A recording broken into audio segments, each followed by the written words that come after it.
Maryam binti Imran adalah sosok wanita yang dikenal karena kesalehan dan ketulusan hatinya. Sejak kecil, ia telah dipersembahkan oleh ibunya untuk berkhidmat di tempat ibadah, hidup dalam kepatuhan yang total kepada Allah.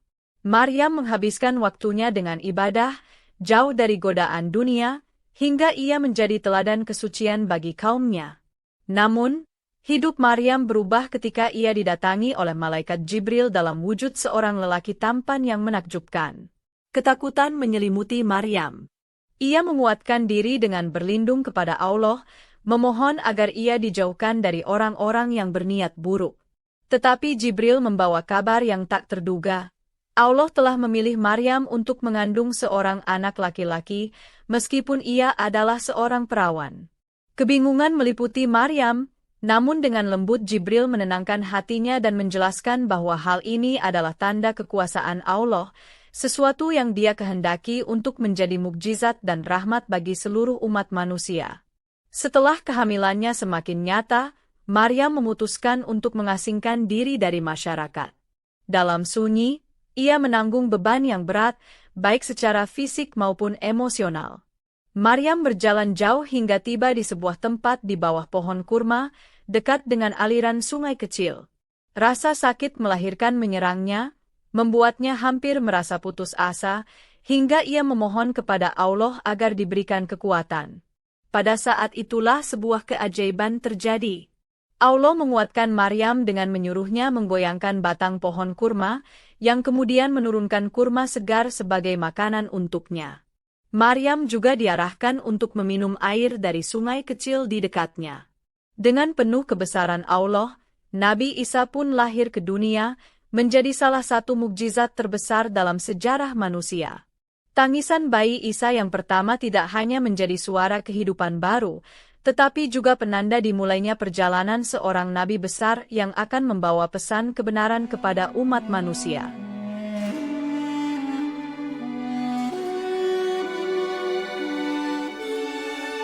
Maryam, seorang wanita suci yang dipilih Allah, menghadapi ujian terberat dalam hidupnya.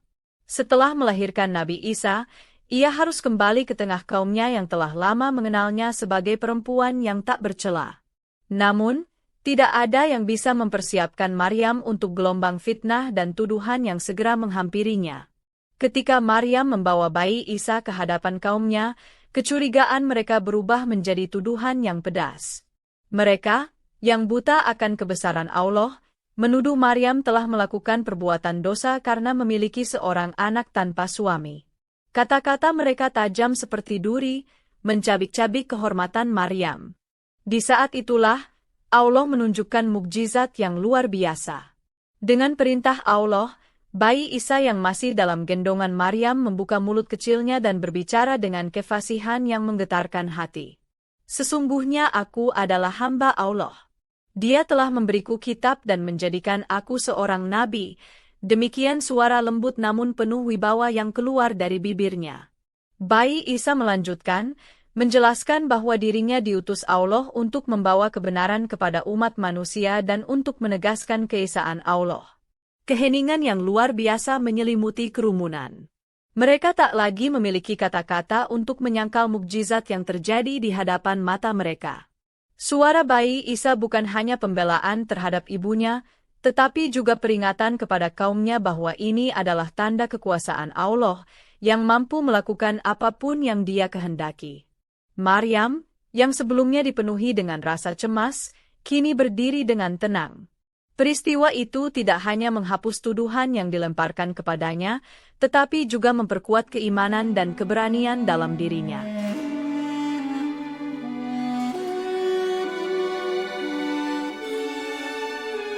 Masa kecil Nabi Isa penuh dengan keajaiban yang menjadi bukti keistimewaan dirinya sebagai seorang nabi pilihan Allah. Sejak awal kehidupan, Isa telah menunjukkan kecerdasan yang luar biasa dan hikmah yang tak tertandingi untuk anak seusianya. Sifat-sifat mulia ini bukan hanya karena pengaruh pendidikan dari ibunya, Maryam, yang merupakan wanita salehah, tetapi juga karena anugerah langsung dari Allah, yang menjadikan dirinya sebagai cahaya bagi umat manusia. Sebagai seorang anak, Isa selalu menarik perhatian orang-orang di sekitarnya dengan ucapannya yang bijak. Dalam interaksi sehari-hari, ia mampu memberikan jawaban yang penuh kedalaman atas pertanyaan yang bahkan sulit dipahami oleh orang dewasa. Teman-temannya seringkali terpesona oleh kecerdasannya, sementara orang-orang yang lebih tua terkagum melihat bagaimana seorang anak kecil bisa memiliki pemahaman yang begitu luas tentang kehidupan dan keimanan.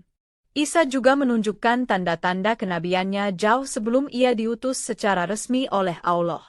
Meskipun masih kecil, ia telah menjadi teladan bagi teman-temannya. Ia selalu bersikap jujur, adil, dan penuh kasih sayang kepada siapapun yang berinteraksi dengannya. Ketika anak-anak lain bermain, Isa seringkali memilih untuk merenung dan mengamati ciptaan Allah, menunjukkan rasa syukurnya atas keindahan alam dan segala tanda kekuasaan Allah yang tersebar di dunia. Hal ini membangun rasa kekaguman bagi banyak orang yang memperhatikannya. Kehidupan masa kanak-kanak Nabi Isa juga memperlihatkan sifat-sifat kepemimpinan yang kelak akan memainkan peran penting dalam misi kenabiannya. Bahkan dalam lingkup kecil seperti di kalangan teman-temannya, Isa sering menjadi figur yang mendamaikan perselisihan, memberikan arahan, dan memberikan nasihat yang menenangkan. Ia tidak hanya dihormati karena kecerdasannya, tetapi juga karena kelembutan hati dan sifat kasih sayangnya yang mampu menyentuh hati siapapun.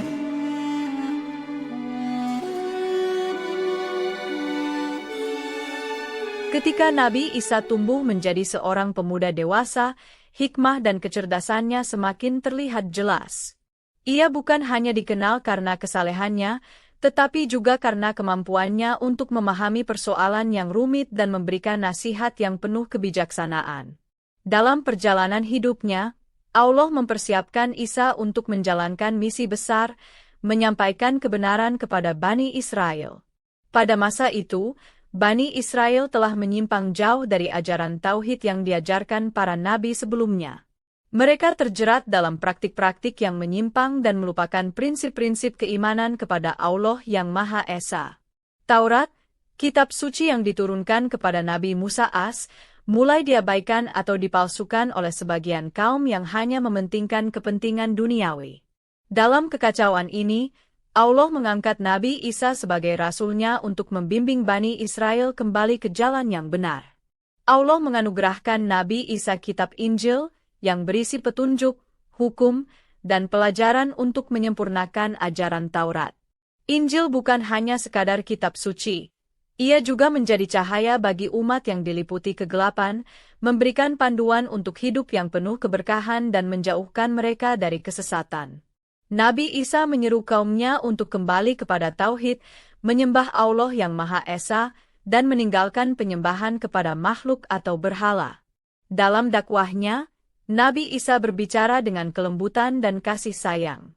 Ia tidak hanya menunjukkan mukjizat yang memukau, tetapi juga memberikan pelajaran yang dalam melalui perumpamaan-perumpamaan yang mudah dipahami oleh siapapun.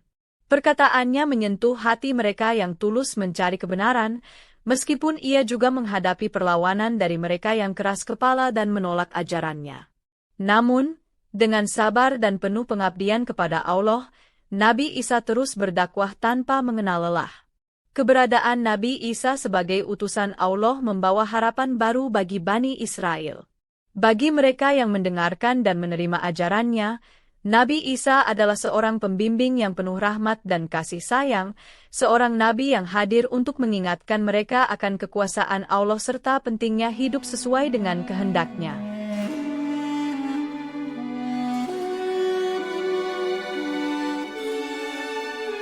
Sebagai seorang nabi pilihan Allah, Nabi Isa dikaruniai mukjizat-mukjizat yang luar biasa. Mukjizat-mukjizat ini bukan hanya bukti akan kebenaran risalahnya, tetapi juga tanda kekuasaan Allah yang tak terbatas. Melalui mukjizat ini, Nabi Isa berupaya meyakinkan Bani Israel agar mereka kembali kepada tauhid dan meninggalkan penyimpangan yang telah mereka lakukan. Salah satu mukjizat Nabi Isa yang paling menakjubkan adalah kemampuannya menyembuhkan orang yang menderita kebutaan. Dengan izin Allah, Isa mengusap mata orang yang buta sejak lahir, dan seketika orang tersebut dapat melihat dunia untuk pertama kalinya. Betapa takjubnya mereka yang menyaksikan peristiwa ini. Mereka melihat bahwa Allah telah memberikan Isa kemampuan yang tak dimiliki manusia biasa. Mukjizat lainnya adalah penyembuhan terhadap penderita penyakit lepra, sebuah penyakit yang pada masa itu dianggap mustahil untuk disembuhkan. Dengan penuh kelembutan dan kasih sayang, Isa menyentuh mereka yang dijauhi oleh masyarakat karena penyakit ini. Dalam sekejap, kulit mereka sembuh sempurna, tanpa bekas luka sedikit pun. Peristiwa ini tidak hanya menguatkan iman para pengikutnya, tetapi juga menunjukkan sisi kasih sayang Nabi Isa kepada mereka yang terpinggirkan. Namun, mukjizat Isa yang paling luar biasa adalah kemampuannya menghidupkan orang mati, tentu saja dengan izin Allah. Dalam salah satu peristiwa yang menggetarkan hati, Isa berdoa kepada Allah di hadapan kerumunan, memohon agar seorang yang telah meninggal dihidupkan kembali. Dengan izin Allah, orang tersebut bangkit dari kematian, dan semua orang yang menyaksikan terpana oleh kuasa ilahi yang diperlihatkan melalui Nabi Isa. Mukjizat ini menjadi tanda nyata bahwa kehidupan dan kematian ada sepenuhnya di tangan Allah. Selain itu, terdapat sebuah kisah menakjubkan di mana Nabi Isa membuat burung hidup dari tanah liat. Dengan kedua tangannya, ia membentuk burung dari tanah liat, lalu meniupkan napas ke arahnya. Dengan izin Allah, burung itu menjadi hidup dan terbang ke langit, menggetarkan hati setiap orang yang menyaksikannya. Mukjizat ini menunjukkan betapa Allah Maha Kuasa, menciptakan kehidupan dari sesuatu yang tak bernyawa. Walau banyak yang menyaksikan mukjizat-mukjizat ini dengan penuh kekaguman dan akhirnya beriman, sebagian kaum Bani Israel tetap mengingkari kebenaran Nabi Isa. Mereka menuduhnya menggunakan sihir dan menutup hati mereka terhadap kebenaran. Kendati demikian, Nabi Isa tidak pernah berhenti menyeru kepada jalan Allah.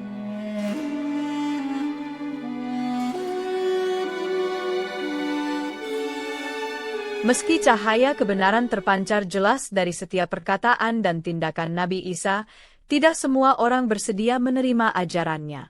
Di antara Bani Israel, ada mereka yang tunduk dan beriman kepada ajarannya, serta mengakui bahwa Isa adalah seorang nabi utusan Allah. Namun, di sisi lain, ada pula golongan yang mengeras hatinya, dipenuhi rasa iri dan benci, terutama dari kalangan pemuka agama dan tokoh-tokoh berpengaruh di masyarakat. Mereka merasa posisi mereka terancam oleh keberadaan Nabi Isa yang mengajarkan ajaran tauhid dan menyuarakan kebenaran. Pemuka-pemuka Bani Israel ini telah lama menikmati kekuasaan mereka atas masyarakat. Mereka memegang kendali atas keyakinan dan tradisi keagamaan, seringkali memanfaatkan agama untuk memperkuat pengaruh dan kekayaan pribadi. Ketika Nabi Isa datang dengan pesan-pesan suci yang murni dari Allah, mereka merasa bahwa otoritas mereka mulai dipertanyakan oleh banyak orang. Lebih buruk lagi, mukjizat-mukjizat yang diberikan kepada Nabi Isa oleh Allah, seperti menyembuhkan orang buta, menyembuhkan penderita lepra, dan bahkan menghidupkan kembali orang yang telah mati, semakin menarik perhatian masyarakat kepadanya. Kecemburuan dan rasa takut kehilangan kekuasaan menutup hati mereka. Bukannya melihat kebenaran yang dibawa Nabi Isa, mereka malah menganggapnya sebagai ancaman besar yang harus segera dihentikan. Mereka mulai menyusun rencana jahat untuk menyingkirkan Nabi Isa dari kehidupan mereka. Tuduhan-tuduhan palsu pun mereka lontarkan. Mereka menuduh Nabi Isa mengajarkan ajaran sesat, bahkan menyebarkan isu bahwa Isa adalah ancaman politik yang berbahaya dan dapat mengguncang stabilitas kekuasaan Romawi yang saat itu menguasai wilayah tersebut. Dengan licik, pemuka-pemuka Bani Israel ini melaporkan Nabi Isa kepada penguasa Romawi, menciptakan narasi bahwa Isa tengah merencanakan pemberontakan. Mereka meyakinkan pihak Romawi bahwa Isa adalah seorang tokoh revolusioner yang dapat membahayakan keamanan wilayah mereka. Tuduhan ini tidak hanya dirancang untuk menyingkirkan Nabi Isa, tetapi juga untuk memusnahkan ajaran yang dibawanya. Namun, Nabi Isa tetap tegar menghadapi ancaman ini. Dengan keimanan yang kokoh kepada Allah, Isa terus menjalankan misinya, menyeru manusia kepada tauhid dan meninggalkan kesesatan, meski ia tahu bahwa bahaya semakin mendekat. Dalam setiap dakwahnya, Isa menunjukkan keberanian dan ketulusan yang luar biasa, mengajarkan bahwa kebenaran tidak dapat ditundukkan oleh kejahatan. Rencana pembunuhan Nabi Isa yang diatur oleh pemuka Bani Israel menjadi salah satu episode paling kelam dalam kisah kehidupannya. Namun, Allah Maha Kuasa, dan tidak ada rencana manusia yang mampu melampaui kehendaknya.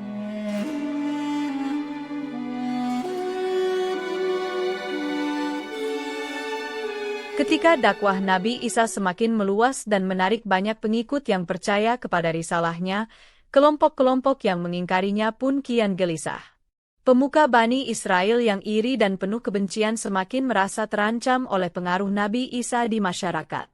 Mereka melihat bahwa kehadiran Nabi Isa bukan hanya meruntuhkan klaim keagamaan mereka, tetapi juga menggoyahkan otoritas sosial dan politik yang mereka miliki. Tak gentar, mereka menyusun rencana jahat untuk menghentikan Nabi Isa dengan cara yang paling keji, membunuhnya. Para pemuka Bani Israel menghasut kaum Romawi, penguasa wilayah tersebut, dengan tuduhan palsu bahwa Nabi Isa adalah penghasut pemberontakan dan ancaman bagi stabilitas politik Romawi. Dengan strategi licik, mereka berhasil meyakinkan pihak Romawi untuk menangkap Nabi Isa. Tidak hanya itu, mereka mengerahkan pasukan dan pengikut mereka untuk mencari Nabi Isa di setiap sudut kota dan pedesaan, dengan maksud untuk menyingkirkannya secara permanen. Dalam situasi yang penuh bahaya, Nabi Isa tetap kokoh dalam keimanannya kepada Allah.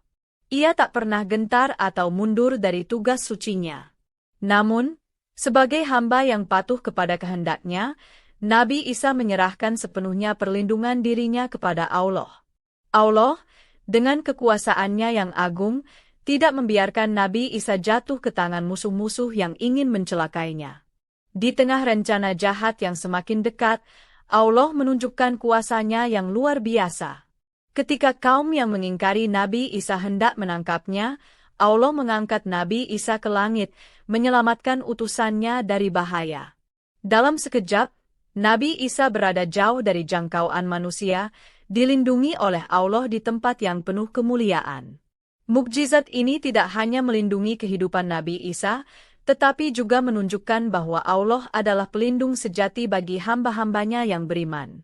Sebagai pengganti Nabi Isa, Allah menjadikan seseorang yang menyerupai beliau secara fisik. Orang ini kemudian ditangkap oleh para musuh yang mengira bahwa dia adalah Nabi Isa. Tanpa menyadari kesalahan mereka melaksanakan hukuman mati kepada orang tersebut dengan cara disalib. Peristiwa ini menjadi tanda kebesaran Allah, yang mengatur segala sesuatu dengan kehendaknya, jauh melampaui akal manusia. Penyelamatan Nabi Isa oleh Allah adalah bukti nyata bahwa kekuasaan Allah tidak dapat dilawan oleh siapapun. Kisah ini mengajarkan kepada kita bahwa kebenaran akan selalu dijaga oleh Allah, meskipun dihadapkan pada rencana jahat dan tantangan yang besar. Nabi Isa tetap hidup, diangkat ke langit, dan menunggu waktu yang telah ditetapkan Allah untuk kembali ke dunia sebagai tanda sebelum datangnya hari kiamat.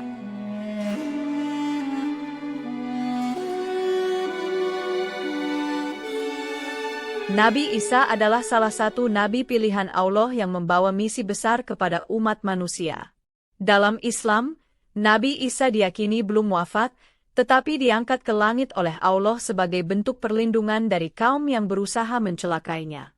Ia masih hidup hingga hari ini, menunggu waktu yang telah ditetapkan Allah untuk kembali ke dunia menjelang hari kiamat. Kembalinya Nabi Isa bukanlah sekadar peristiwa biasa. Itu adalah salah satu tanda besar bahwa akhir zaman telah mendekat. Ketika Nabi Isa turun kembali ke dunia, ia akan membawa tugas mulia untuk menegakkan kembali ajaran tauhid, menyerukan manusia untuk menyembah Allah yang Maha Esa dan meninggalkan segala bentuk penyimpangan. Kedatangannya akan terjadi pada saat umat manusia berada dalam kekacauan, di mana banyak yang telah tersesat jauh dari ajaran Allah. Nabi Isa akan menjadi cahaya penuntun yang membawa umat manusia kembali kepada jalan yang benar. Dalam perjalanan ini, Nabi Isa akan menghadapi salah satu ujian terbesar dalam sejarah manusia, yaitu mengalahkan Dajjal, makhluk yang dikenal sebagai penyesat terbesar dan simbol kejahatan yang membawa kehancuran. Dajjal akan menyebarkan fitnah dan kebohongan, menipu banyak orang dengan keajaiban-keajaiban palsu, dan memporak-porandakan kedamaian dunia. Dengan izin Allah, Nabi Isa akan melawan Dajjal dan mengalahkannya, membawa kemenangan bagi kebenaran dan keadilan. Setelah menegakkan kebenaran, Nabi Isa akan memimpin umat manusia dalam kehidupan yang penuh kedamaian dan keberkahan. Di bawah bimbingannya, dunia akan kembali dihuni oleh manusia-manusia yang bertauhid, saling menghormati, dan hidup dalam harmoni. Ia akan mempersatukan umat manusia tanpa memandang perbedaan, menciptakan zaman keemasan di mana kasih sayang dan keimanan menjadi landasan utama kehidupan. Namun, seperti semua makhluk Allah, Nabi Isa juga memiliki akhir kehidupan di dunia ini. Setelah tugas sucinya selesai, ia akan meninggal dunia secara alami, seperti manusia lainnya. Wafatnya Nabi Isa akan menjadi pengingat bagi umat manusia bahwa hanya Allah yang Maha Kekal, sementara semua yang hidup pada akhirnya akan kembali kepadanya. Kembalinya Nabi Isa ke dunia adalah simbol kasih sayang Allah kepada umat manusia. Ia datang bukan untuk membawa kehancuran, melainkan untuk mengingatkan manusia akan jalan yang benar dan menyelamatkan mereka dari kegelapan. Peristiwa ini mengajarkan kepada kita bahwa meskipun dunia penuh dengan ujian dan tantangan, pada akhirnya kebenaran dan keadilan akan selalu menang dengan kehendak Allah.